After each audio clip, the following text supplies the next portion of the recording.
বিকেল থেকে ওর আবার ব্লিডিংটা শুরু হয় নাক থেকে।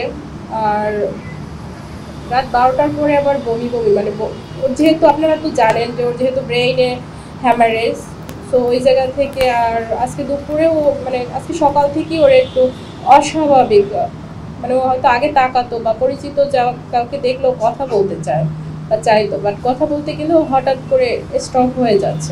বিদেশে নেওয়ার পরে স্পেসিফিক ডেট বা নির্ধারণ করা হয়নি, বাট বলছে যে ওর শারীরিক এখনো তো ও স্টেবল হয়নি, মানে সে যাওয়ার জন্য তো মিনিমাম একটা ওর যে শারীরিক কন্ডিশন এখনো।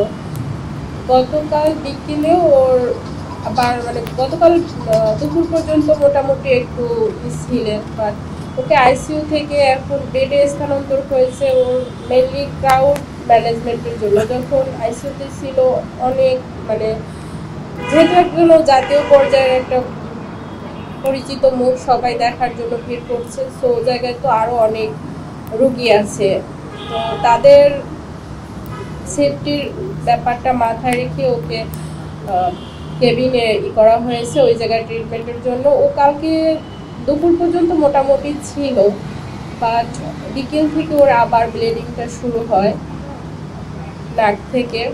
আর রাত 12টার পরে আবার বমি বমি মানে ওর যেহেতু আপনারা তো জানেন যে ওর যেহেতু ব্রেইনে হ্যামারেজ, সো ওই জায়গা থেকে। আর আজকে দুপুরেও মানে আজকে সকাল থেকেই ওর একটু অস্বাভাবিক, মানে ও হয়তো আগে তাকাতো বা পরিচিত যা কাউকে দেখলেও কথা বলতে চায় বা চাইতো, বাট কথা বলতে গেলেও হঠাৎ করে স্টপ হয়ে যাচ্ছে, কথা বলতে ওভাবে পারতেছে না।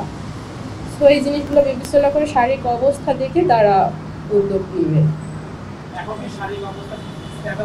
এখন ওর শারীরিক অবস্থা স্টেবল, যার কারণে